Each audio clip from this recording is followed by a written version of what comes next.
नमस्ते, मैं हूं पूनम गौड़ और आप देख रहे हैं मनवर्ल्डन्यूज़.com की प्रस्तुति उन ग्रहों की बातें। आज के प्रोग्राम में बताऊंगी आज का पंचांग, हर राशि का राशिफल, कहानी किस्से में सुनेंगे एक रोचक सी कहानी और आखिर तक मेरे साथ जुड़े रहिएगा। जिनका जन्मदिन है उनका वर्षफल बताऊंगी और साथ में साल भर के उपाय भी। शुरू करते हैं आज के पंचांग से।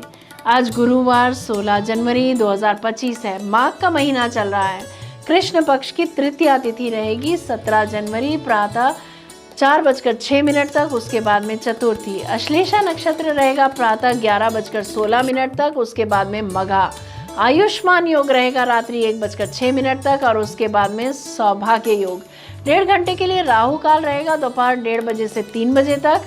दिशाशूल रहेगा दक्षिण। आज कहानी किस्से में एक रोचक सी कहानी सुनेंगे। बात करते हैं आज के राशिफल की। मैं यहाँ बता देती हूँ कि मैं राशिफल चंद्र राशि से या नाम अक्षर से बताती हूँ। शुरू करते हैं मेष राशि से। लेखन के कार्य में रुचि बढ़ेगी। अपनी क्षमता के अनुसार आप जिम्मेवारी लेंगे। ट्रांसफर ऑर्डर आज मिल सकते हैं। चिकित्सा के क्षेत्र के लोगों के लिए, कपड़ों से संबंधित व्यवसाय के लोगों के लिए, वकीलों के लिए दिन अच्छा जाएगा। वृषभ राशि। महंगी काम की वस्तुएं आप खरीद सकते हैं। आज आपको कमीशन मिल सकती है।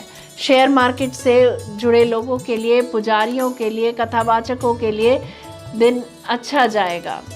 मिथुन राशि। आज आप जो भी करेंगे शिक्षा को ध्यान में रखकर करेंगे। जिनको हार्ट की समस्या है या लंग संबंधित समस्या है वे अपनी सेहत का ख्याल रखें।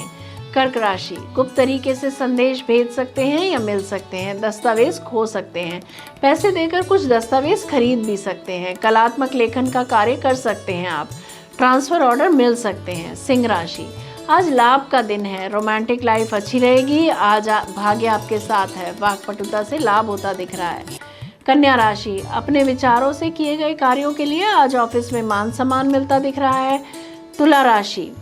समाज सेवा के कार्यों में धन खर्च हो सकता है। उच्च अधिकारियों से गुप्त संबंध बनेंगे। विदेश यात्रा के योग बनते हैं। उच्च शिक्षा में बाधा आ सकती है। वृश्चिक राशि। आज असंतोष, टेंशन और काम में अड़चने आ सकती हैं। इस सब के बावजूद भाग्यशाली अवसर मिलेंगे और कोई समझौता भी साइन कर सकते हैं आप। धनु राशि। बहुत अच्छा दिन बीतेगा आज का और प्रतिष्ठित नौकरी या पद भी पा सकते हैं। जो लोग बिजनेस करना चाह रहे हैं वो आज पार्टनरशिप में बिजनेस कर सकते हैं। मकर राशि। नेताओं के लिए, प्रतिष्ठित पद पर नियुक्त अफसरों के लिए, एम्बेसडर्स के लिए, जजेस के लिए दिन अच्छा रहेगा। ज़्यादा खाने से बचें। अजनबियों के साथ संबंध बनाने से एलर्जी हो सकती है। कुंभ राशि। आज घर पर ही रहकर समय बिताएं। कोई जोखिम न लें। संभल कर कार्य करें। किसी भी एक्सीडेंट से बचें। अपने इष्ट से, गुरु से जुड़ें। मीन राशि। आज पड़ोसियों के साथ, परिवार व रिश्तेदारों के साथ समय अच्छा बीतेगा। समाज सेवकों, नेताओं, बिचौलियों, कॉन्ट्रैक्टर्स के लिए दिन लाभकारी रहेगा। बात करते हैं कहानी किस्से की। एक शहर में एक आलीशान और शानदार घर था। वह शहर का सबसे खूबसूरत घर माना जाता था। लोग उसे देखते तो तारीफ किए बिना नहीं रह पाते। एक बार घर का मालिक किसी काम से कुछ दिनों के लिए शहर से बाहर चला गया। कुछ दिनों बाद जब वह वापस लौटा तो देखा कि उसके मकान से धुआं उठ रहा है। करीब जाने पर उसे घर से आग की लपटें उठती दिखाई पड़ी। उसका खूबसूरत घर जल रहा था। वहाँ तमाशबीनों की भीड़ जमा थी और उस घर के जलने का तमाशा देख रहे थे सब। अपने खूबसूरत घर को अपनी ही आंखों के सामने जलता हुआ देख वह व्यक्ति चिंता में पड़ गया। उसे समझ नहीं आ रहा था कि अब वह क्या करे, कैसे अपने घर को जलने से बचाए। वह लोगों से मदद की गुहार करने लगा कि वे किसी भी तरह उसके घर को जलने से बचा लें। उसी समय उसका बड़ा बेटा वहाँ आया और बोला, पिताजी घबराइए मत, सब ठीक हो जाएगा। इस बात पर कुछ नाराज होता हुआ पिता बोला, कैसे ना घबराऊं, मेरा इतना खूबसूरत घर जल रहा है। बेटे ने उत्तर दिया, पिताजी माफ़ कीजिएगा, एक बात मैं आपको अब तक नहीं बता पाया था। कुछ दिनों पहले मुझे इस घर के लिए एक बहुत बढ़िया खरीदार मिला था। उसने मेरे सामने मकान की कीमत की तिगुनी रकम का प्रस्ताव रखा। सौदा इतना अच्छा था कि मैं इनकार नहीं कर पाया और मैंने आपको बिना बताए सौदा तय कर लिया। यह सुनकर पिता की जान में जान आई। उसने राहत की सांस ली और आराम से यूं खड़ा हो गया जैसे सब कुछ ठीक हो गया हो। अब वह भी अन्य लोगों की तरह तमाशबीन बनकर उस घर को जलते हुए देखने लगा। तभी उसका दूसरा बेटा आया और बोला, पिताजी हमारा घर जल रहा है। और आप हैं कि बड़े आराम से यहाँ खड़े होकर इसको जलते हुआ देख रहे हैं।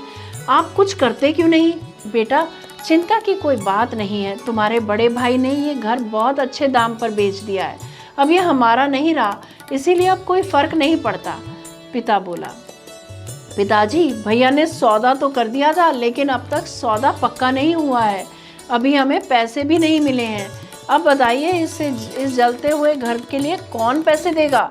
यह सुनकर पिता फिर से चिंतित हो गए और सोचने लगा कि कैसे आग की लपटों पर काबू पाया जाए। फिर वह फिर से पास खड़े लोगों से मदद की गुहार करने लगा। तभी उसका तीसरा बेटा आया और बोला, पिताजी, घबराने की सच में कोई बात नहीं है। मैं अभी उस आदमी से मिलकर आ रहा हूँ जिससे बड़े भाई ने मकान का सौदा किया था। उसने कहा कि मैं अपनी जुबान का पक्का हूँ। मेरे आदर्श कहते हैं कि चाहे जो भी हो जाए, अपनी जुबान पर कायम रहना चाहिए। इसीलिए अब जो हो जाए, जबान दी है तो घर जरूर लूँगा और उसके पैसे भी दूँगा। पिता फिर से चिंता मुक्त हो गया और घर को जलते हुए देखने लगा। मित्रों, एक ही परिस्थिति में हमारा व्यवहार भिन्न भिन्न हो सकता है और यह व्यवहार उसकी सोच के कारण होता है। उदाहरण के लिए, जलते हुए घर के मालिक को ही लीजिए। घर तो वही था जो जल रहा था, लेकिन उसके मालिक की सोच में कई बार परिवर्तन आया और उस सोच के साथ उसका व्यवहार भी बदल गया। असल में जब हम किसी चीज़ से जुड़ जाते हैं तो उसे छिन जाने पर या दूर जाने पर हमें दुख होता है, लेकिन यदि हम किसी चीज़ को खुद से अलग कर देखते हैं तो एक अलग सी आज़ादी महसूस करते हैं और दुख हमें छूता तक नहीं।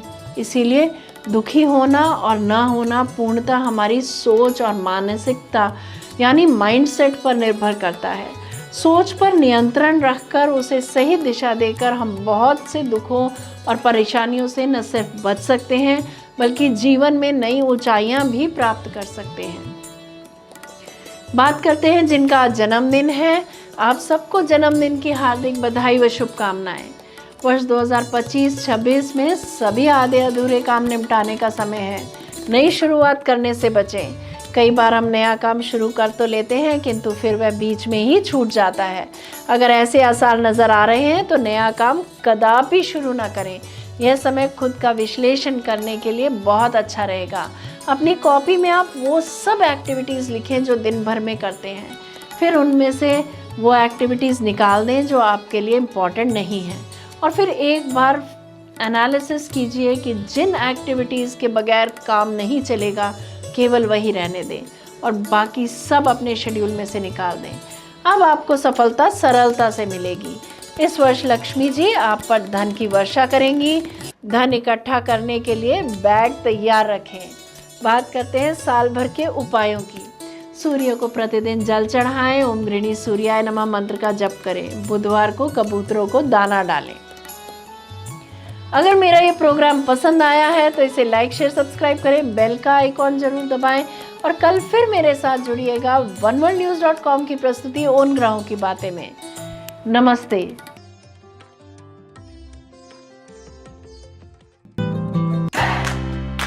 Press the bell icon to never miss a video from One World News.